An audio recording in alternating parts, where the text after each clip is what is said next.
시편 18편 1절에서 3절 말씀 우리 한 절씩 교독하시고 3절은 다 같이 읽도록 하겠습니다. 나의 힘이신 여호와여, 내가 주를 사랑하나이다. 여호와는 나의 반석이시요 나의 요새시요 나를 건지시는 이시요 나의 하나님이시요 내가 그 안에 피할 나의 바위시요 나의 방패시요 나의 구원의 뿌리시요 나의 산성이시로다. 3절 함께 읽겠습니다. 내가 찬송을 받으실 여호와께 아뢰리니 내 원수들에게서 구원을 얻으리로다. 아멘. 할렐루야. 아멘. 나의 힘이신 여호와를 사랑하라 라는 제목으로 하나님 말씀 전하도록 하겠습니다. 우리가 세상을 살아가면서 우리에게 힘이 되는 많은 것들이 있습니다. 어떤 이들은 이 힘이 돈이 될 수도 있고 어떤 이들은 명예가 될 수도 있습니다. 또 어떤 이들에게는 가족이나 친구들이 나의 힘이 될 수 있다 생각하는 사람들이 있습니다.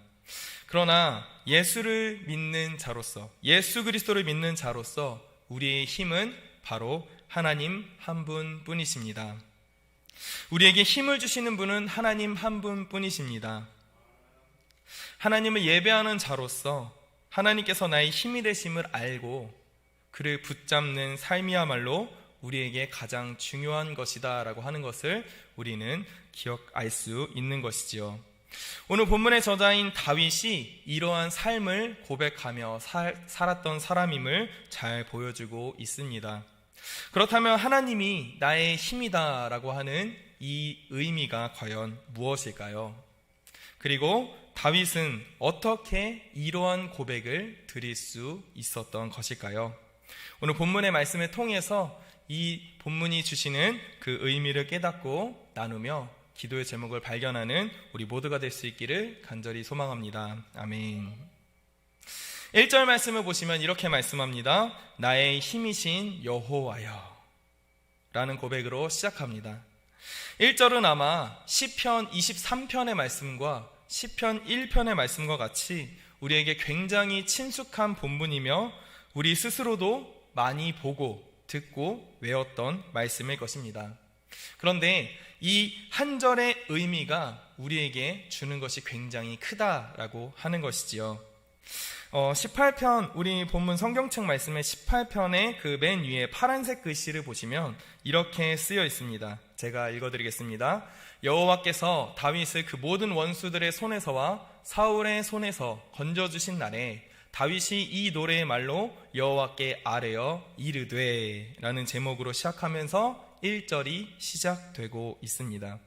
그런데 이 문장은 사무엘하 22장에서도 똑같은 구절이 쓰여 있음을 발견하게 됩니다. 한번 제가 22장 1절 말씀을 읽어드릴 때 한번 비교해 보셔도 좋을 것 같습니다. 여호와께서 다윗을 모든 원수의 손과 사울의 손에서 구원하신 그날에 다윗이 이 노래의 말씀으로 여호와께 아뢰어 라고 말씀하고 있습니다. 사무엘하 22장의 이 말씀은 다윗이 노년에 자신의 인생을 돌아보면서 하나님을 찬양했던 고백을 담고 있습니다. 자신의 인생을 돌이켜보니까 주의 은혜로 지금까지 지내온 것을 생각했다고 하는 것이지요. 그러니까 이 본문 18편의 말씀과 사무엘하 22장의 다윗의 고백은 다윗이 노년의 인생을 쭉 살아오면서 하나님께서 구원하신 모든 날을 기억하며 고백한 말씀이다라고 하는 사실을 우리는 발견하게 되는 것입니다. 그렇다면 다윗은 왜 하나님을 힘으로 표현했을까요? 그는 원수로 나왔던 다른 사람들과는 다르게 모든 순간을 하나님을 힘으로 의지하며 살아갔던 사람이었다는 것을 우리는 주목해 보아야 하는 것입니다. 다윗의 대표적인 원수는 누구였을까요? 바로 사울 왕과 그의 아들 압살롬이었을 것입니다. 여러분, 사울은 어떤 사람이었습니까? 이스라엘의 초대 왕이었습니다.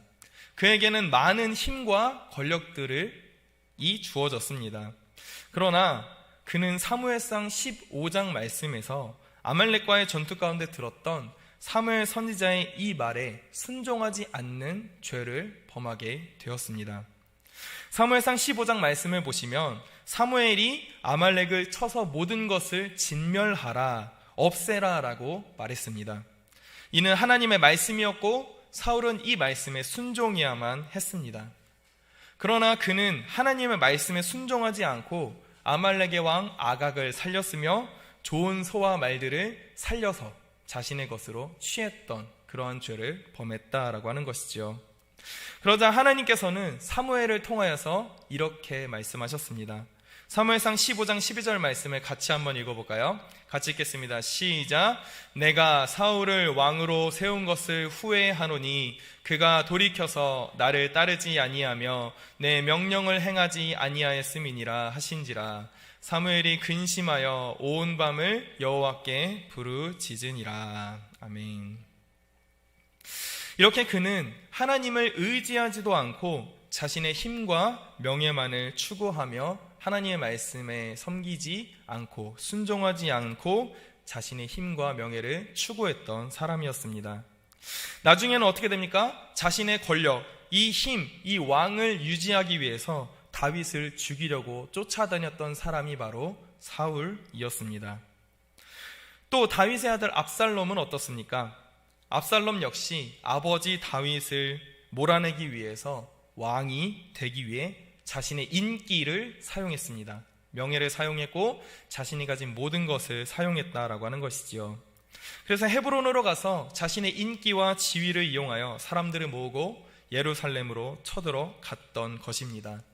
이렇게 사울 왕도 압살롬도 세상의 힘과 명예, 인기를 의지하며 살았던 사람들이다라고 하는 것을 우리는 볼 수 있는 것이죠. 그래서 사울이 다윗을 죽이려고 쫓아왔을 때 가만히 있는 다윗의 모습을 보며 다윗을 따랐던 수많은 신하들이 이런 생각을 하지 않았을까 생각해 봅니다.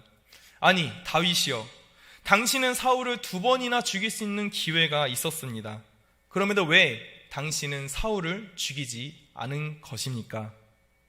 압살롬이 다윗을 쳐들어왔을 때에도 압살롬과의 전쟁도 우리가 충분히 이길 수 있는데 왜 그들을 놔두고 도망가기에 바쁩니까? 라고 생각했을 것입니다. 하지만 다윗은 하나님이 자신의 모든 대적들을 물리치실 것을 믿었던 사람이었던 것입니다. 나의 힘이 아니라 하나님의 힘으로 하나님을 의지했고 마침내 하나님께서 어떻게 하십니까? 모든 원수들을 물리치시고 이스라엘에서 가장 위대한 왕으로 그를 세우셨음을 우리는 알 수 있는 것입니다. 그래서 그는 자신의 모든 인생을 돌아보면서 이렇게 고백할 수밖에 없었던 것입니다. 나의 힘이신 여호와여. 많은 사람들이 자신이 가진 힘이나 돈, 명예들을 의지하며 살아가지만 정작 그것들이 사라지고 없어진다면 견딜 수 없어 하는 것이 바로 사람입니다. 좌절하고 낙담합니다. 인생이 끝났다고 생각하며 실제로 너무나 쉽게 자신의 인생을 끝내고 포기해버리는 경우가 많음을 보게 됩니다. 고3 수능생들, 수능을 망치면 자기의 인생이 끝날 것이다 생각하면서 쉽게 자신의 몸을 던지며 자신의 목을 매다는 그런 모습을 우리는 쉽게 볼 수 있는 것이지요. 자신의 인생을 너무나 쉽게 끝내고 포기해버린다라고 하는 것입니다. 그러나 하나님을 힘이라 의지하며 고백하는 사람들은 어떠한 상황과 환경에서도 실패의 순간에서도 살아갈 수 있는 것입니다. 꿈꾸며 소망하는 것이 내 주위에 있던 모든 것이 다 떠나가고 사라진다 하더라도 살아갈 수 있는 힘이 바로 하나님이시기에 하나님을 의지하며 살아갈 수 있다라고 하는 것이지요. 이것이 바로 다윗의 고백인 것입니다. 우리의 힘은 무엇입니까? 가지고 있는 지위입니까? 돈이나 인기입니까? 아니면 내 삶에서 하나님을 나의 힘이라 고백하며 살아가는 이 고백이 나의 힘이십니까? 무엇이 내 힘이며 내 삶의 모든 것인가를 알지 못할 때 다윗의 이 짧은 고백을 기억하시기를 간절히 소망합니다. 그래서 언제나 다윗과 같이 하나님만이 나의 힘이심을 고백할 수 있는 우리 모두가 될 수 있기를 간절히 소망합니다. 아멘. 또 1절 말씀에서 하반절에 이렇게 고백하고 있습니다. 같이 한번 읽어볼까요? 시작. 내가 주를 사랑하나이다. 다윗은 하나님을 누구보다 사랑했던 사람이었습니다. 여기서 사랑하다라는 표현, 이 단어는 라함이라고 하는 원어로 사용되어졌는데, 이 단어는 하나님이 사람을 사랑하실 때 쓰였던 단어를 의미합니다. 그런데 사람인 다윗이 왜 라함이라는 단어를 사용하며 하나님을 사랑한다 고백했을까요? 노년의 다윗은 하나님을 향하여 사랑의 고백을 하며 이렇게 고백했던 것입니다. 일생을 살아가다 보니 하나님이 주신 그 사랑으로 인해 나는 모든 위기를 견뎌낼 수 있었습니다. 내 인생의 모든 순간순간이 하나님의 사랑으로 가득 차 있었습니다. 하나님께서 나를 사랑해 주신 이 사랑, 하나님께 받은 사랑을 이제 나의 고백으로 다시 돌려드립니다. 사랑합니다, 하나님. 이런 의미를 담고 있는 것입니다. 다윗은 알았던 것입니다. 하나님께서 한낱 피조물인 자신에게 주신 사랑이 너무나 크다라고 하는 것을 말이지요. 그래서 받은 이 사랑을 하나님께 다시 돌려드린다는 고백을 가지고 내가 주를 사랑하나이다 고백했던 것입니다. 우리 역시 다윗과 같은 이 고백이 우리의 일평생 흘러넘치기를 간절히 소망합니다. 왜냐하면 우리는 다윗보다 더 큰 하나님의 사랑과 은혜를 받은 자들이기 때문입니다. 우리가 어떤 사랑을 받았습니까? 예수 그리스도를 통하여 하나님의 아들이신 그분의 죽으심과 그분의 부활하심을 통하여 영원한 생명을 얻었습니다. 하나님의 사랑을 받은 자들이기 때문에 이 고백이 우리 가운데 한평생 흘러 넘쳐야 한다라고 하는 것이지요. 다윗은 자신의 모든 위협에서 건지신 하나님을 알았지만 하나님 자신이 이 땅에 오셔서 자신을 내어주어 그 피를 흘려 죽으신 이 놀라운 일을 알지는 못했습니다. 다윗뿐만이 아닙니다. 예수님이 오심을 준비했던 세례 요한 역시 이 놀라운 사실을 알지는 못했다라고 하는 것을 우리는 주목해 보아야 합니다. 여러분, 세례 요한이 어떤 사람입니까? 세례 요한은 예수님께서 이 땅에 오실 것을 알았던 사람입니다. 그래서 예수님을 보자마자 어떻게 말합니까? 세상 죄를 지고 가는 하나님의 어린 양이다. 그분이 바로 저분이시다 선포했던 사람입니다. 그러나 예수님께서는 마태복음 11장 11절 말씀에 이렇게 말씀하셨습니다. 우리 같이 한번 읽어볼까요? 제가 읽겠습니다. 내가 진실로 너에게 이르노니 여자가 낳은 자 중에 세례 요한보다 큰 이가 일어남이 없도다. 그러나 천국에서는 극히 작은 자라도 그보다 크니라 말씀하고 있습니다. 세례 요한은 예수님께서 이 땅에 오신 것을 알았던 사람이었습니다. 그러나 하나님께서 약속하신 메시아를 이 땅에 보내신 것은 알았지만 예수 그리스도께서 십자가의 죽으심으로 그리고 부활하심으로 우리에게 놀라운 은혜와 사랑을 주셨다는 그것은 알기 전에 그는 죽게 되는 것이죠. 하나님이시며 말씀이신 그분, 세상 모든 만물을 창조하신 하나님의 아들이 한낱 피조물에 불과한 우리를 위해 자신의 모든 물과 피를 다 쏟으셨다는 이 놀라운 사실은 다윗도 몰랐고 세례 요한도 몰랐고 바로 우리는 알고 있는 것입니다. 그렇게 우리의 사랑 고백은 다윗보다도 더욱더 크게, 더욱더 자주, 더욱더 간절하게 있어야 함을 우리는 기억해야 합니다. 만약 우리 가운데 이러한 고백이 흘러나오지 않는다면 우리 인생의 곳곳에 뿌려두신 하나님의 사랑을 알게 해달라고, 모든 사랑을 느낄 수 있게 해달라고 우리는 기도함으로 간절히 나아가야 합니다. 우리 이러한 고백이 우리 가운데 있기를 간절히 소망합니다. 우리 이러한 마음을 담아서 1절 말씀을 다시 한번 고백하도록 하겠습니다. 1절 말씀 보여주시고 같이 한번 우리 이 마음을 담아서 읽어보도록 하겠습니다. 시작. 나의 힘이신 여호와여 내가 주를 사랑하나이다. 아멘. 이 한 구절의 고백이 더욱 크게, 더욱 자주, 더욱 간절하게 우리의 모든 삶에서 흘러 넘칠 수 있기를 간절히 소망합니다. 아멘.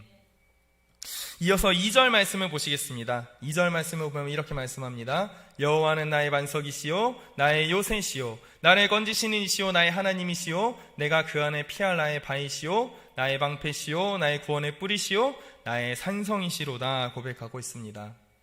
이 2절은 1절에서 고백한 하나님의 사랑이 다윗의 온 인생 가운데 여기저기서 함께 하셨다라는 고백을 우리에게 보여주고 있는 것입니다. 다윗이 사울을 죽이러 쫓아왔을 때 숨었던 바위에서 그는 하나님의 보호하심을 느꼈습니다. 수많은 강대국들이 이스라엘을 쳐들어왔을 때 요새로 인해 자신의 보호함을 깨닫게 되면서 하나님께서 나의 요새시다 고백했던 것입니다. 방패, 산성 등 모든 단어가 다 하나님께서 자신을 지키시고 보호하심을 보여주는 것들이라는 이 고백이 너무나 감사한 고백으로 나타났던 것이지요. 그래서 2절 말씀에서 자신의 눈에 들어온 모든 것으로 인하여 그는 감사의 고백을 하고 있는 것입니다. 제가 하나님이 살아계시고 나를 보호해 주신다는 사실을 처음 알게 된 것은 5살, 6살 때였습니다. 저에게는 연년생 남동생이 한 명이 있는데 어렸을 때 병을 하나 가지고 있었습니다. 주기적으로 턱 안쪽에 돌이 생기는 병이었는데 이 병 때문에 얼굴이 퉁퉁 붓고 너무나 아파서 잠도 잘 수 없는 그러한 질병이었습니다. 이 당시에 병원에서는 이 병을 치료할 수 없었고 동생은 계속 이 병을 가지고 살아야만 했었습니다. 그런데 어느 날 자기 직전에 밤에 저희 아버지께서 저에게 이렇게 말씀하셨습니다. 요한아, 동생을 사랑하지? 그래서 제가 네, 당연하죠 라고 했습니다. 그러자 아버지는 저에게 요한아, 하나님이 살아계심을 믿지? 그래서 저는 또 네, 당연하죠 라고 했습니다. 그러자 아버지는 저에게 동생의 볼에 손을 얹고 하나님이 살아계시다는 것을 믿으면 하나님께 동생의 병이 낫기를 위해서 기도해라 라고 말씀하셨습니다. 그 당시에 저는 2층 침대를 사용하고 있었는데 동생과 함께 2층 침대를 사용하고 있었는데 제가 2층에서 동생은 1층에서 잤습니다. 저는 이 말을 듣고 졸음이 쏟아지는 와중에도 1층으로 내려가서 동생의 볼을 잡고 기도를 했습니다. 하나님, 동생이 볼이 많이 아픕니다. 하나님 고쳐주세요. 5살, 6살짜리가 기도를 얼마나 길게 하면 길게 했을까요? 그런데 결과는 어떻게 됐을까요? 그 뒤로 한 병도 그 병이 재발한 적이 없었습니다. 그때 처음 알았습니다. 하나님께서 진짜 살아계시구나. 나와 함께 하시고 내 기도를 들어주시며 동생의 병 가운데 함께 하시고 나를 보호하시는구나 느끼며 하나님께 감사의 고백을 드렸던 기억이 있습니다. 내 삶의 모든 부분에서 존재하시는 하나님을 경험하는 것, 이것으로 우리는 하나님의 사랑을 더욱 크게 느낄 수 있습니다. 하나님이 나의 힘이시고 내가 사랑하는 하나님으로 고백한 다윗의 이 고백처럼 나의 모든 생활에서 늘 함께 하시는 하나님을 경험하시며 하나님 사랑합니다. 나의 모든 인생 가운데 돌아보니 하나님을 사랑할 수밖에 없었군요 라는 이러한 고백이 우리 가운데 흘러 넘칠 수 있기를 간절히 소망합니다. 아멘. 또 2절을 이어서 보시면 2절을 이어서 보시면 빨간색 글씨로 뿔이라는 단어가 적혀져 있습니다. 이 단어는 성경의 곳곳에서 우리 찾아볼 수 있습니다. 설교를 준비하면서 이 단어를 검색해 보니까 모세오경인 창세기부터 신명기까지 이 뿔이라는 단어가 있고 그 다음에 나왔던 이 뿔이 어디에 나와 있냐면 사무엘상 2장 1절의 말씀에 있음을 발견하게 되었습니다. 우리 사무엘상 2장 1절 말씀 띄워주시고 같이 한번 읽어보도록 하겠습니다. 시작. 한나가 기도하여 이르되 내 마음이 여호와로 말미암아 즐거워하며 내 뿔이 여호와로 말미암아 높아졌으며 내 입이 내 원수들을 향하여 크게 열렸으니 이는 내가 주의 구원으로 말미암아 기뻐함이니이다. 아멘. 이 말씀은 아이를 갖지 못했던 한나가 사무엘을 낳기 전 하나님께 사무엘을 낳고 난 후에 고백한 노래입니다. 여기서 뿔이라는 단어가 나오지요. 또 2장 10절 말씀에서도 기름 부음 받은 자의 뿔을 높이시겠다는 이 말이 나오고, 사무엘 하 22장 다윗의 노래에서도 이 단어가 등장하는 것을 볼 수 있습니다. 즉, 이 뿔이라는 단어는 사무엘 상하를 관통하는 단어로서 한나로 시작한 구원의 뿔이 다윗으로 인해 이루어짐을 의미한다라는 것을 발견하게 되는 것입니다. 게다가 이것으로 끝이 아닙니다. 이 단어가 신약에서도 등장함을 보게 됩니다. 누가복음 1장 69절 말씀을 제가 읽겠습니다. 우리를 위하여 구원의 뿔을 그 종 다윗의 집에 일으키셨으니 라고 말씀합니다. 결론적으로 이 단어는 원수들에게서 구원을 얻었을 뿐만 아니라 신약에 와서 구원의 뿔로 다윗의 자손으로 오신 예수 그리스도를 통하여 하나님의 모든 구원의 역사가 성취됨을 의미하는 아주 중요한 단어다라는 것을 볼 수 있습니다. 왜 우리가 하나님을 믿고 의지할 수 있습니까? 바로 하나님께서 자신이 하신 약속을 분명히 성취하시는 하나님이시기 때문입니다. 다윗은 그것을 알았습니다. 그래서 그는 나의 힘이신 하나님에서 더 나아가 18장 3절 말씀에서 구원의 하나님을 바라보며 이렇게 고백하고 있습니다. 3절 말씀 같이 한번 읽겠습니다. 같이 있습니다. 시작. 내가 찬송을 받으실 여호와께 아뢰리니 내 원수들에게서 구원을 얻으리로다. 아멘. 이후에 이어지는 시편 18편의 말씀은 다윗에게 왔던 원수들과 모든 상황들, 부르짖음, 그리고 그것을 들으시고 응답하시는 하나님께서 모든 것을 해결해 주시는, 그리고 그로 인해서 하나님을 찬양하는 다윗의 고백이 이어짐을 보게 됩니다. 말씀을 마무리하겠습니다. 우리는 이 시간 말씀을 통해서 18편 안에 있는 짧은 구절들, 이 1절에서 3절의 이 의미들을 함께 나눠봤습니다. 1절에서는 하나님께서 나의 힘이 되신다 고백했습니다.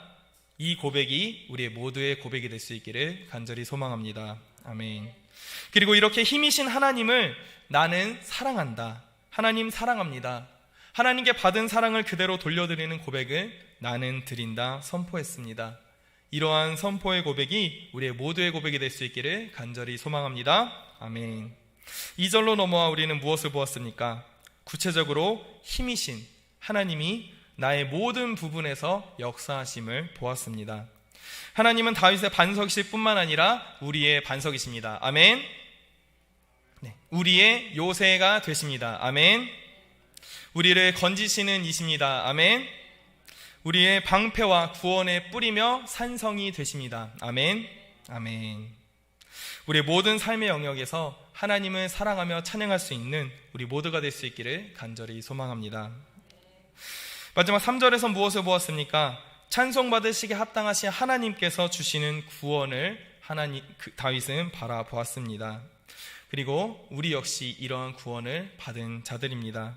그렇기에 이러한 구원의 기쁨과 찬송이 우리의 모든 삶 가운데 언제나 함께하기를 간절히 소망합니다. 아멘. 이 시간 함께 찬양 한 곡 부르시면서 간절한 마음으로 우리 기도하면서 나아갔으면 좋겠습니다. 우리 시간 쭉 보았던 이 시편 18편의 말씀으로 이루어진 찬양인 나의 힘이 되신 여호와여라는 찬양이 있습니다. 우리 찬양 고백하시면서 기도의 자리로 나아가도록 하겠습니다.